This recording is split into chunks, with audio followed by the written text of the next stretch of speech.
Shbraoui, je suis très touchée par tes gentils mots. Avant d'entamer ce topo, je tenais absolument à remercier les membres du bureau et en particulier le comité d'organisation, en particulier mon ami Badr Mimouni et le professeur Shbraoui de m'avoir convié à cette conférence d'inauguration et je vous avoue que pour moi c'est un véritable honneur d'être parmi vous et honneur de vous parler de la place, de la pertinence de la biologie dans la prise en charge de nos seniors. Alors, sans trop tarder, je vais peut-être rassurer le professeur Shbraoui et les collègues qui avaient fait l'inauguration officielle de ces journées, que l'âge en soi, finalement, ce n'est pas l'âge chronologique qu'on va prendre en considération pour parler de personnes âgées. Et il ne suffit pas d'avoir des cheveux grisonnants ou des cheveux blancs pour parler de personnes âgées, M. Shbraoui. Et qu'actuellement, au plan médical, les définitions sont plutôt à revoir à la hausse. Et qu'au-delà de l'âge chronologique, c'est plutôt le terrain, c'est plutôt la comorbidité, c'est plutôt les maladies sous-jacentes qui vont qualifier d'une personne âgée. Et si vous voulez bien, au jour d'aujourd'hui, on oublie cette définition qui est de l'Organisation mondiale de la santé, qui finalement est une définition purement administrative, on dira, qui est plutôt le départ à la retraite, mais on mettra plutôt en avant notre définition médicale, puisqu'on parle bien de gériatrie, on parle bien de prise en charge médicale. Bien évidemment, la prise en charge médicale est une prise en charge qui est globale, médico-sociale, plusieurs facteurs, mais en particulier médicale. Eh bien, dans ce cadre-ci, une personne est qualifiée de âgée quand elle est âgée de plus de 75 ans. Donc nous avons encore un peu de temps, M. Shbraoui, pour parler de personnes âgées. Par contre, quand il existe plus de 3 comorbidités, qui vont donner lieu à une perte d'autonomie, qui vont donner lieu à d'autres interférences, à des syndromes gériatriques. C'est à partir de 65 ans, effectivement, qu'on va parler de personnes âgées. Alors, qu'en est-il pour notre population? M. Shbraoui, M. Mimouni en ont bien parlé. Notre population, c'est un fait. À l'instar des pays développés, nous connaissons actuellement une véritable transition démographique. Si vous voyez sur la ligne dans la slide, c'est que en l'espace d'un demi-siècle, on a augmenté de plus de 30 ans notre espérance de vie. Et quand on voit les projections démographiques, quand on voit les derniers chiffres du Haut Commissariat au Plan, qui ont pris en considération, certes, c'est une répartition démographique qui a, si je me permets, qui est critiquable, parce que je viens de dire qu'on parle de personnes âgées à partir de 75 ans, mais un chiffre qui est très important, c'est qu'en l'espace de 10 ans, quand on voit entre 2004 et 2014, notre population âgée de plus de 60 ans a augmenté de 30%. Et quand on voit les prévisions démographiques, c'est dans 30 ans, c'est dans pas très longtemps, une personne sur 5 sera âgée de plus de 60 ans. Cela étant dû bien évidemment à une baisse de l'indice de fécondité, bien évidemment à un allongement de l'espérance de vie tout simplement dû inhérent à l'accès aux soins, à l'amélioration de l'accès aux soins et à une meilleure prise en charge médicale. Et on voit maintenant notre pyramide, celle de gauche étant celle des années 60, et bien celle de droite qui est celle de 2014 a tendance à se gonfler et qu'au jour d'aujourd'hui on a plus de population d'âge moyen. Et quand on voit les prévisions, eh bien vers 2040, les deux courbes des moins de 15 ans et de plus de 65 ans vont s'entrecroiser, de plus de 60 ans, pardon, vont s'entrecroiser, et qu'en 2040, donc dans 20 ans, on aura plus de personnes de plus de 65 ans que de personnes de moins de 15 ans. Et bien évidemment, quand on parle de population âgée, c'est une population fortement hétérogène. À la gauche de votre slide, vous avez le vieillissement dit réussi, qui malheureusement ne comporte que 10 à 20%, ne compose que 10 à 20% de la population gériatrique. Et à la droite, et c'est là où le bas blesse, entre 30 et 45% de la population gériatrique, toutes confondues, fortement hétérogènes, ce sont des patients qui seront fragiles, qui auront des syndromes de fragilité, que ce soit un déclin cognitif, que ce soit une dénutrition, que ce soit une perte d'autonomie, que ce soit une dépression, la dépression étant extrêmement fréquente, ou alors, tout simplement, des patients extrêmement grabataires, confinés, et qui donc feront le lit de la prise en charge gériatrique. Mais notre population, à nous, marocaine, est fortement hétérogène. Vous avez sur la slide de gauche un patient, sur la photo de à gauche, un patient qui vit dans le centre et qui m'a donné l'autorisation de montrer sa photo, qui va très bien, que Madame Boadla doit connaître, qui va très bien, parfaitement autonome, aucune comorbidité, extrêmement vigoureux. À la droite, vous avez une centenaire qui avait 107 ans, qui était hospitalisée dans le service pour une, je dirais bien, excusez-moi du terme là aussi, une banale anémie par carence en B12. Eh bien, aussi banale soit-elle, cette anémie l'a emportée parce que justement, elle est arrivée sur un terrain de comorbidité et de perte d'autonomie qui fait que, eh bien, nous n'avons pas pu faire grand-chose pour cette patiente. Et puis entre les deux, très forte population qui a l'air de ne pas être malade, qui, comme ça, de l'extérieur, on se dit tout va bien.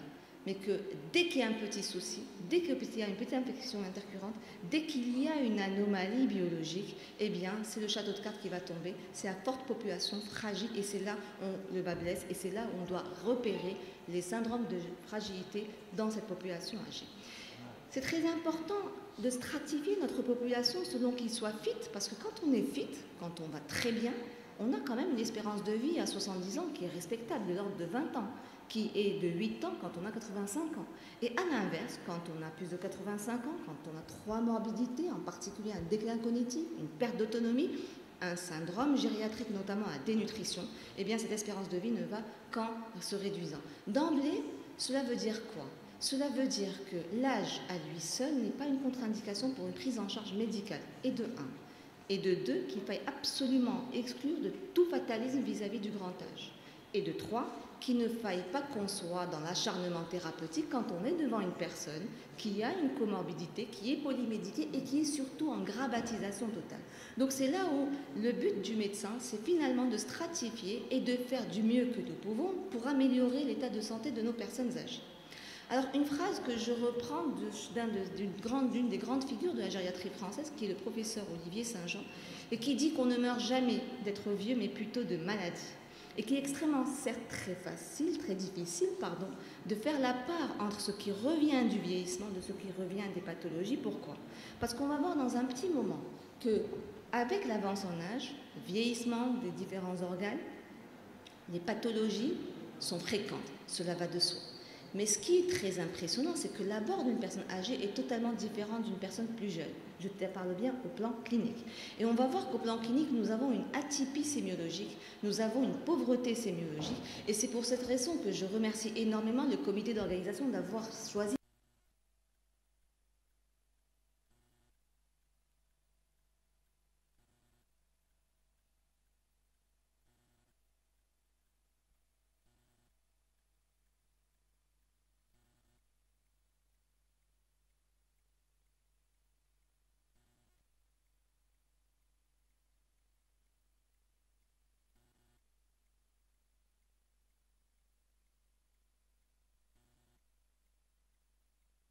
masse musculaire.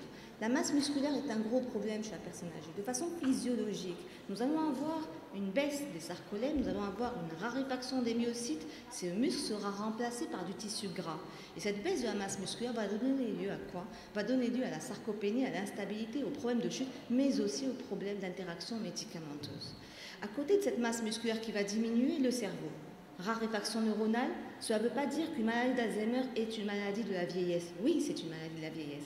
Mais c'est un processus pathologique qui va survenir sur une atrophie corticale qui, à elle seule, n'entraîne pas de maladie démentielle. Mais elle fera le lit de maladie démentielle. On comprendra très bien que quand on a un vieillissement cérébral, qu'un monsieur de 80 ans, quand il aura une petite déshydratation, qui donnera lieu à une hyponatrémie aussi minime soit-elle, et là peut-être qu'on invitera notre ami invité qui parlait de la recherche clinique et que c'est plutôt les biologistes qui ont été les premiers et qui le sont toujours. On en parlait avec mon ami Mustafa Mahmoud, c'est qu'effectivement les grandes revues, tout ce qui est recherche clinique, c'est véritablement la biologie. Peut-être que la biologie devrait aussi s'intéresser à la recherche fondamentale par rapport aux étalonnages, par rapport aux paramètres chez le sujet âgé. Parce qu'une petite natrémie de 132, si elle est normale chez un sujet adulte, est déjà diminuée chez le sujet âgé. Une natrémie à 132 qui survient chez un patient de 80 ans ou même de 75 ans, qui a déjà un cerveau qui est fatigué, qui est atrophié, est source de morbimortalité. On verra dans quelques instants le pourquoi du comment.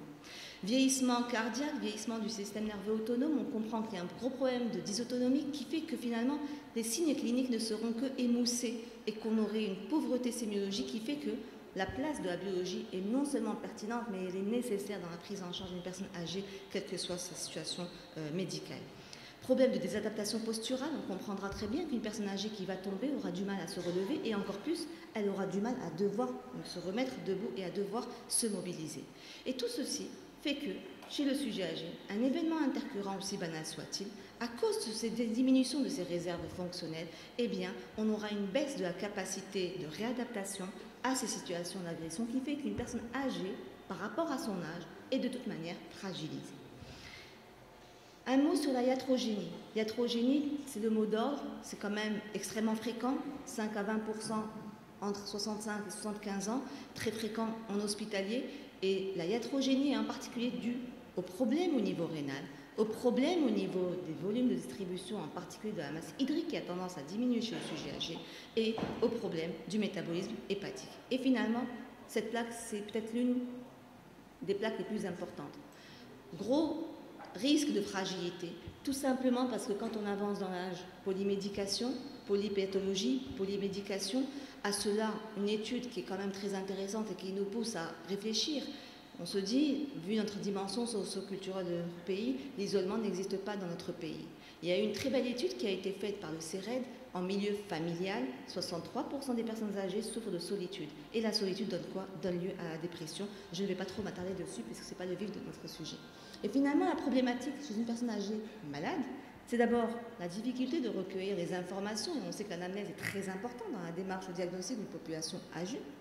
La pauvreté ou l'atypie sémiologique, je vais vous donner quelques exemples. Et puis quelque chose qui est très important. Et s'il vous plaît, si vous pouvez prendre 2 petites minutes avec moi pour qu'on puisse bien détailler cette slide qui est finalement la base de la gériatrie, la base de la spécialité médicale en termes de prise en charge médicale. Vous avez sur les abscisses le nombre d'années. Vous avez la ligne 1, c'est la ligne qui correspond au vieillissement d'un organe. Foie, cœur, cerveau, que sais-je. Tous les organes vont, avec le temps, la fonction va diminuer. Mais bien évidemment, cette ligne-là ne va jamais croiser cette ligne des pointillés au-dessous de laquelle on aura un signe clinique. Vous allez avoir une pathologie d'organe, quelle qu'elle soit, et enfin un facteur déclencheur. Eh bien, je reprends premier tableau clinique. Vieillissement cardiaque, on a souvent une fonction diastolique qui va être un peu perturbée. Sur cela, on aura une cardiopathie ischémique à minima qui ne va jamais faire parler d'elle. Et puis, un facteur 3. Peut-être la pneumopathie. Je vous rappelle que dans 20 à 50% des cas, il n'y a pas de fièvre chez le sujet âgé. Mais peut-être une anémie. Et l'anémie, c'est une définition peut-être biologique, mais peut-être que chez le sujet jeune, on a des symptômes d'anémie, on a des signes cliniques de l'anémie. Chez le sujet âgé, il suffit que la peau soit cireuse, il suffit qu'on ait un traitement bradycardisant, il suffit qu'on ait une dysautonomie pour ne pas avoir la tachycardie et la dyspnée, puisque les patients âgés, en général, n'ont pas de motilité assez importante. Et bien, sur cette anémie, le patient va se présenter chez nous aux urgences dans un tableau d'insuffisance cardiaque. Ça veut dire que cliniquement, peut-être qu'il aura une dyspnée, peut-être qu'il aura un petit OAP. Mais si je ne recherche pas le facteur 3, et en particulier notamment l'anémie, ben peut-être que je risque de ne pas bien faire mon travail et qu'après avoir traité mon insuffisance cardiaque, le patient va revenir. Deuxième cas de figure, nous sommes devant un patient qui a une hyponatrémie. L'hyponatrémie est une situation extrêmement fréquente chez le sujet âgé, on va voir pourquoi. Ou un patient qui a pris des médicaments, notamment des médicaments anticholinergiques, peut-être que je vais un peu le détailler dans la discussion. Vous avez la ligne 1 qui est le vieillissement cérébral. Un patient qui jusque-là a fait une maladie d'Alzheimer, un chiffre qui fait peur, mais un chiffre qui est réel. Selon les derniers chiffres de l'Organisation mondiale de la santé, la maladie d'Alzheimer compte 100 000 patients marocains au Maroc. Sauf qu'elle est sous-diagnostiquée et peut-être qu'on vous en parlera avec le professeur Moutsaouki et le professeur Slassi dans la séance thématique des maladies neurodégénératives. Eh bien, sur cette maladie d'Alzheimer débutante ou qui n'a pas du tout fait le diagnostic, ou peut-être que on se dit finalement, à 80 ans, si on oublie un peu, ben, finalement, ce n'est pas si grave que cela. Eh bien, l'hyponatrémie, aussi faible soit-elle, va se manifester par un tableau de confusion mentale. La confusion mentale, c'est fréquent chez le sujet âgé, et ce n'est pas le scanner que je vais demander en premier, c'est le ionogramme que je vais demander en premier. Donc, vraiment, la pertinence de la biologie, elle est claire. Un autre cas de figure, beaucoup plus fréquent, c'est quand même jusqu'à 20% des cas. Une personne qui va avoir une hypothyroïdie. L'hypothyroïdie, ce n'est pas des signes magiques de l'hypothyroïdie. L'hypothyroïdie, ça va être juste un petit trouble de la chute, un petit déséquilibre, un petit trouble de l'équilibre, une petite tendance à l'hypersomnie, ou alors une hypotension orthostatique, qui va elle-même peut-être survenir sur une déshydratation, une hyponatrémie ou une anémie. Vous avez un vieillissement du capital osseux. L'os à lui seul ne donne pas d'ostéoporose. Il y a une raréfaction des travées osseuses. Sur cela, vous allez avoir une ostéoporose qui va s'installer, qui n'a pas été diagnostiquée, qui n'a pas été traitée. Eh bien, une petite hypothyroïdie, même quand elle est fruste dans un terrain d'auto-immunité, et là, l'intérêt de la biologie est beaucoup énorme, ben, le patient va se présenter dans un tableau de fracture du col du fémur. Fracture du col du fémur, ça tue. Fracture du col du fémur, si ça ne tue pas à cause d'anesthésie et dans les complications immédiates à cause d'embolie pulmonaire, c'est la chute, c'est la perte d'autonomie qui va survenir et les chutes et la gravatisation qui vont arriver juste après. Alors, une autre situation clinique. Un patient âgé peut venir peut être dyspnéique à cause de toutes ces situations. Que ce soit une insuffisance cardiaque, que ce soit une anémie, et encore, je viens de vous dire que la dyspnée est relativement rare chez le sujet âgé qui a une anémie, une infection pulmonaire, une fracture de côte. L'atypie sémiologique est de rigueur, malheureusement, dans notre pratique gériatrique, ce qui fait que ce même patient peut venir dans un tableau de confusion mentale. Donc finalement, ce n'est pas pour dire oublions la clinique. La clinique est importante. Le chaînage physiopathologique est important. Le raisonnement du 1 plus 2 plus 3 est extrêmement important. Mais qu'allons-nous faire sans la biologie du fait de cette pauvreté sémiologique rencontrée chez la personne âgée? Infarctus du myocarde, absence de douleur thoracique dans 30% des cas. La fièvre, ne l'oublions quelque part. Quand on a de la fièvre, parfait. Mais quand on n'en a pas, ça n'exclut pas une infection. L'infection étant la 3e cause de mortalité après les maladies cardiovasculaires et les cancers chez la personne âgée, en particulier l'infection pulmonaire et l'infection urinaire. Patient qui nous fait une péritonite sur une sigmoïdite rompue notamment, il ne va pas forcément nous donner un tableau de ventre de bois, mais tout simplement une défense. Eh bien, la liste est longue. Je ne vais pas vous faire l'affront de vous faire le listing des atypies cliniques. Si ce n'est qu'en médecine gériatrique, l'atypie est de base, mais surtout le phénomène de cascade est de base. Le sujet âgé, ce n'est pas vraiment pour vous faire dans le pessimisme, mais c'est véritablement le château de cartes. Vous avez la première qui tombe, le reste suit. Un patient qui a fait une poussée d'arthrose. Et là, j'invite nos amis médecins, mais nos amis pharmaciens sur une prescription qui est souvent dangereuse, qui est erronée et qui peut faire mal et qui peut tuer. Ce sont les anti-inflammatoires non stéroïdiens. Un patient qui est sous anti-inflammatoire non stéroïdien, à côté de la néphropathie tubulo-interstitielle, à côté de la poussée d'insuffisance cardiaque, la gastrite et l'hémorragie digestive. L'hémorragie digestive ne sera pas macroscopique. Le patient ne va pas avoir de véléna. Le patient ne va pas avoir les symptômes de l'anémie. Il aura ce qu'on appelle une hypotension orthostatique. Celle-ci va donner lieu à une chute. La chute, même sans impact crânien, va donner lieu à un hématome sous-dural qui va lui-même donner un syndrome confusiogène avec une agitation. Quand on a un sujet âgé qui est agité, la première des choses qu'on a envie de faire, c'est de le faire taire. C'est mauvais, c'est pas bien. Prenons le temps de réfléchir, prenons le temps de rechercher ce chaînage physiopathologique, parce que là, c'est juste la catastrophe. Après, on ne sait plus vers où on va, d'où on part, mais ce qu'on sait, c'est qu'on sait qu'on va direct vers la fin. Alors, quelle est la place de la biologie dans l'arsenal des soins des personnes âgées? On vient de voir que on oublie pratiquement la clinique. C'est pas qu'on oublie, c'est pas sympa ce que je suis en train de dire, mais la clinique est forcément extrêmement encore plus chez la personne âgée, particulièrement chez la personne âgée, du fait de ces vieillissements d'organes, du fait de ce recueil difficile à cause des troubles mnésiques, du fait de ce chaînage physiopathologique. Eh bien, la clinique est souvent extrêmement, non pas pauvre, mais je dirais atypique, et qui va nous dérouter en tant que clinicien. Eh bien, si vous le voulez bien, on va voir ensemble rapidement, parce que je pense qu'il me reste quelques minutes, 5 situations très fréquentes en gériatrie et pour lesquelles, je ne dirais pas qu'on embête, mais limite on harcèle nos amis biologistes. Souvent on appelle nos collègues biologistes avant même que le sang n'arrive dans la paillasse parce qu'on ne sait pas exactement. Un patient qui va être confus. Le syndrome la confusion mentale est une situation qui est extrêmement fréquente en gériatrie. 50% des plus de 75 ans et en particulier en hospitalier. Et souvent c'est de la iatrogénie. Un sujet âgé qui est hospitalisé à cause de cette désadaptation environnementale, à cause de l'hypoxie, à cause de la déshydratation, à cause de beaucoup de choses, de la douleur, eh bien, à haut risque de confusion. Et cette confusion, malheureusement, est de conséquences extrêmement graves puisqu'elle augmente la durée d'hospitalisation, la perte d'autonomie et finalement la mortalité.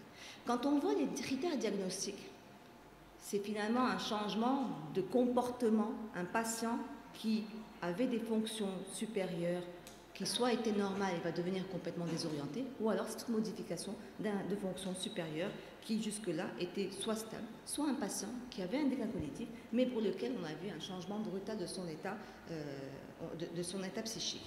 Eh bien, quand on voit les dernières guidelines qu'elles n'ont pas changé, qu'allons-nous faire devant un patient qui a un syndrome confusionnel après avoir rapidement écarté les facteurs précipitants, je ne vais pas m'attarder dessus, notamment les facteurs iatrogéniques, les médicaments anticholinergiques, eh bien la biologie vient en premier.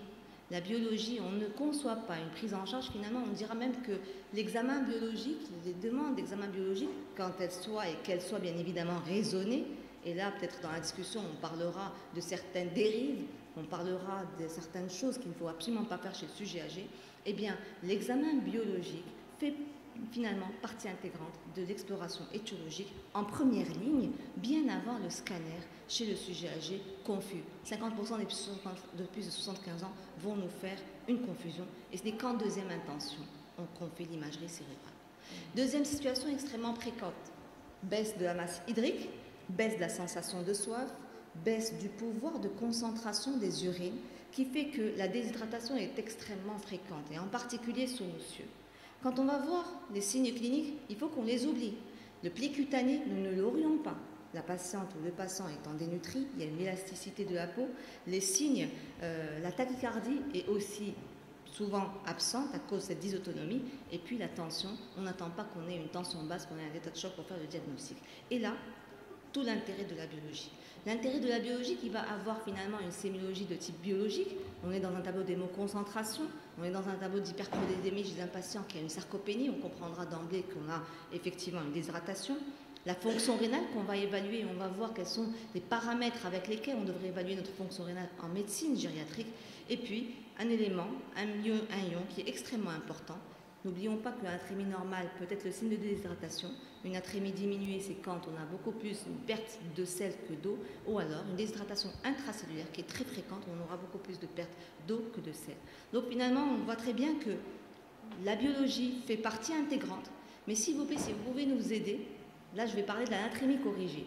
La plupart des docteurs que nous sommes, on n'est pas des paresseux, mais c'est une critique qu'on se l'avoue, c'est qu'on a souvent tendance à oublier de faire la part entre la natrémie corrigée, entre la dysglobulinémie qui va assister, entre la clairance de créatine qu'on va mesurer. Et si c'est peut-être un petit appel, c'est juste si vous pourriez nous aider à ce que d'emblée, dans vos rendus d'examen, avoir les natrémies corrigées, tout comme la calcémie corrigée ou tout comme la clairance de créatinémie. Et puis l'arbre qui cache la forêt en médecine. Souvent, on a un patient qui est confus, qui a une oligurie peut-être, et pour lequel on suspecte une déshydratation. Quand on a une hyperprotidémie chez un sujet qui a une sarcopénie, c'est quand même 20% de la masse musculaire qui diminue entre 40% de la masse musculaire qui diminue entre l'âge de 40 ans à 80 ans. Donc une protidémie à 70 chez un sujet âgé, soyons clairs que soit on est dans une dysglobulinémie, soit on est dans une déshydratation. Et dans ce cas-ci, attention au taux d'hémoglobine normal avec la protidémie qui est augmenté. Et là, on a le diagnostic d'anémie qui doit être recherché de façon, dont l'étiologie doit être recherchée de façon assez active. Et quand on a une hémoglobine augmentée avec une protidémie normale, bien évidemment, on est dans un contexte de dénutrition. Une situation très fréquente, une situation pour laquelle souvent on voit des hémogrammes le patient vient nous voir avec un certain nombre d'hémogrammes. Et quand on vérifie, on se rend compte que le taux d'hémoglobine était à 10 depuis un certain temps. Malheureusement, l'anémie chez le sujet âgé a une tendance à être banalisée. On pense qu'il existe une anémie dite physiologique parce que comme il y a un vieillissement du renouvellement médulaire et comme on a un retard à la réticulocytose, on pense finalement que l'érythropoïèse en serait entravée. C'est une erreur. C'est vrai que la définition, maintenant, ça ne dépend pas du sexe. Selon l'OMS, c'est moins de 12 grammes par décilitre à partir de 70 ans et qu'elle est extrêmement fréquente et surtout qu'elle est source de morbimortalité parce que tout simplement, elle a souvent été banalisée. Et malheureusement, souvent, on tombe dans des diagnostics pour lesquels on peut faire beaucoup. N'oublions pas le château de cartes. Une personne qui est autonome, qui va très bien, qui a une anémie à 9 grammes, elle a besoin d'avoir une démarche étiologique. Et la démarche étiologique ne se fait grâce à qui? Grâce à la biologie. Alors, pas d'anémie physiologique, baisse de la morbimortalité, ça je vous l'ai dit, et ce d'autant que la clinique n'est pas en premier lieu, ça a été bien démontré, je ne vais pas trop m'attarder dessus, mais cette prise en charge optimale passera par quoi? Parce qu'on fait chez adultes plus jeunes, si ce n'est que chez le sujet âgé. L'une des premières causes, même si c'est une cause souvent multifactorielle, c'est la carence martiale qui vient en premier lieu avec le cancer du côlon. Le cancer colorectal, c'est le premier cancer chez les personnes âgées, qu'elles soient hommes ou femmes. Ensuite, la carence en vitamine B12 et la carence en acide folique sont très fréquentes chez le sujet âgé, même sans anémie. Il a été démontré, les guidelines sont clairs, devant tout trouble cognitif, devant tout trouble mnésique, le dosage vitaminique est très important à la recherche de démence dite entre guillemets curable, a fortiori si nous avons une anémie macrocytaire. Et la fonction rénale qui, quand elle est à moins de 40 de clairance par minute, fait apparaître une anémie normochrome-normocytaire. Et enfin, le groupe des syndromes myélodysplasiques. Je ne parlerai pas des autres, viennent en dernier. Ce sont les plus fréquents parmi les causes. Gros syndrome de fragilité. grosse situation de morbimortalité. Pourquoi? Parce que c'est fréquent. Pourquoi? Parce que ce n'est pas diagnostiqué. Et pourquoi? Parce qu'on a souvent tendance à penser, à tort, que quand on prend de l'âge, on ne va pas manger beaucoup. C'est faux. La dénutrition est fréquente, c'est 10% chez le sujet vivant à domicile, ça va jusqu'à 78% quand on est hospitalisé à cause d'un hypercatabolisme endogène. La dénutrition, c'est peut-être un diagnostic clinique, mais les recommandations des différentes sociétés savantes, puisqu'on sait très bien que le poids, et encore, que dire par rapport au poids? Il suffit d'avoir une petite inflation hydrosodée, il suffit d'avoir une balance qui ne soit pas adaptée à la personne selon son autonomie, et puis parfois il suffit qu'on oublie malheureusement de peser nos personnes âgées. Certes, la baisse du poids est un facteur diagnostique irremplaçable de la dénutrition. À côté de ceci, vous avez l'indice de masse corporelle. L'indice de masse corporelle, à la différence de l'adulte, c'est qui est entre 18 et 25 la normale, à moins de 21 on parle de dénutrition. Sauf que la dénutrition, dans l'indice de masse corporelle, vous avez le poids et la taille. Ce n'est pas du tout le reflet de la masse musculaire. Et c'est pour cette raison qu'on a véritablement besoin des marqueurs biologiques. Et dans l'évaluation gériatrique de toute personne, quelle qu'elle soit âgée, l'albuminémie y figure. Et d'ailleurs, il a été bien démontré qu'à taux égal, plus on avance dans l'âge et plus une hypoalbuminémie est un facteur de morbimortalité. Alors, ce qui est très embêtant pour l'albumine, c'est que la demi-vie est très longue. Et là, c'est pas pour vous, juste en un mot, la dénutrition, c'est le principal facteur de morbimortalité parce qu'il y a une triangulation extrêmement étroite entre l'âge, la dénutrition et l'immunodépression. Maintenant, le gros souci, c'est que quand vous traitez un patient extrêmement dénutri, même non malade, pour une raison ou une autre, on est obligé d'avoir une surveillance assez active. Et pour cela, la préalbumine, je ne sais pas si elle se fait à Casablanca, quelques laboratoires la font à Rabat, mais c'est un appel à M. Chbraoui, à quand on aura la préalbuminémie à l'hôpital, parce que c'est un marqueur instantané de l'évolution, de la renutrition d'un sujet âgé dénutri. Et bien évidemment, on va céder des protéines de l'inflammation pour voir si le risque de dénutrition est encore plus important ou pas. Je vous fais fi des causes d'erreur que vous connaissez aussi mieux que moi, mais si ce n'est pour dire, s'il vous plaît, parmi les paramètres biologiques, notamment le meilleur paramètre de dénutrition chez le sujet âgé, l'albuminémie vient en dernier.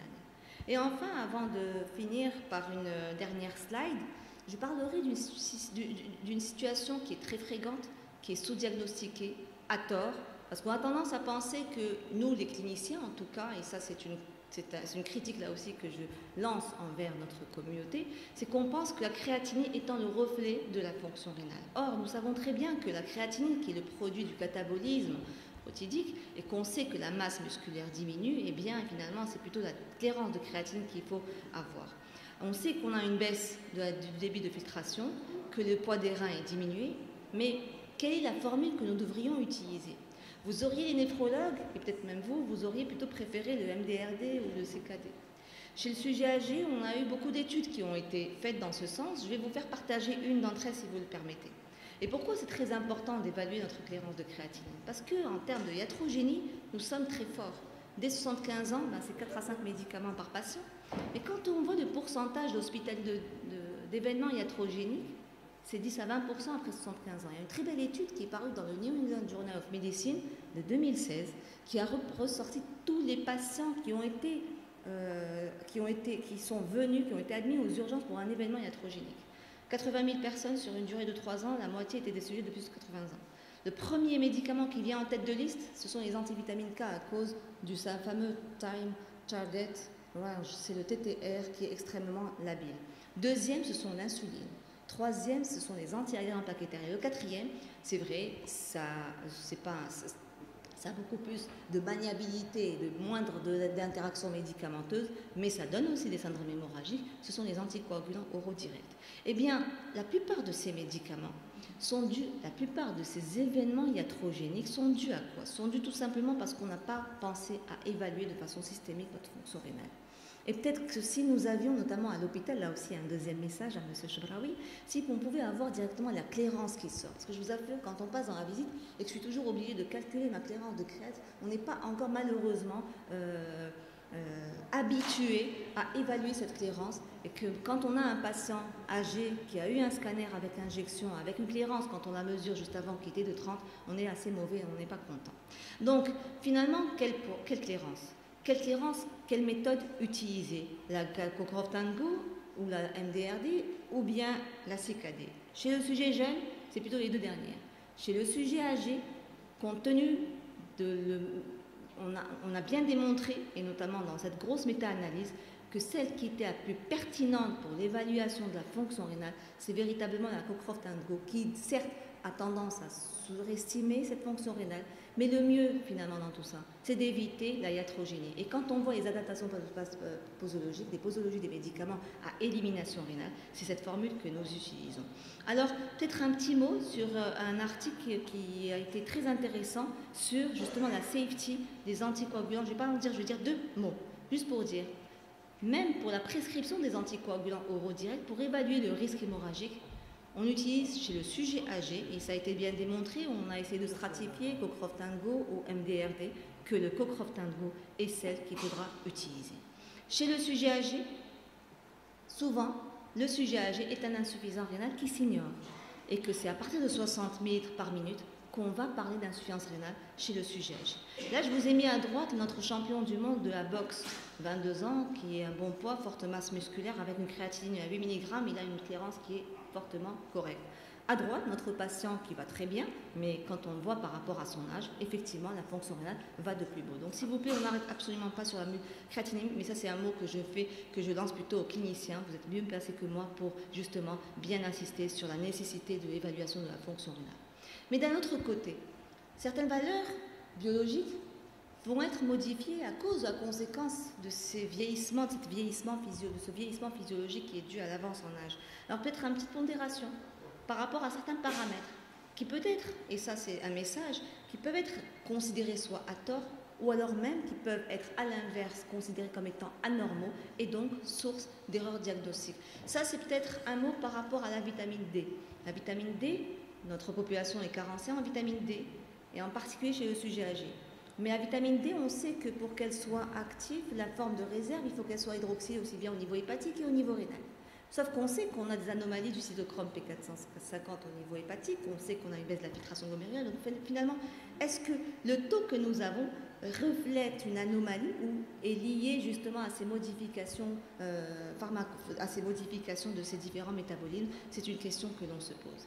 Et puis pour finir, peut-être une avant-dernière plaque pour dire qu'est-ce qu'on utiliserait. On sait qu'on est devant une personne âgée dont l'état de santé est assez hétérogène, la polypathologie, la difficulté de faire la part entre le vieillissement certes et le pathologique, la typie sémiologique en ayant toujours à l'esprit quand même le fameux raisonnement gériatrique du 1 plus 2 plus 3, mais puis à côté, on est quand même bien obligé de passer vers ce qu'on appelle l'évaluation gériatrique standardisée pour repérer les personnes qui sont dites fragiles avant que ce soit trop tard, et puis de manière, je dirais, quasi systématique, la TSH qui doit être utilisée, qui doit être réalisée au moins une fois, en première intention, et puis si elle est au-delà de 4, on passera à T4.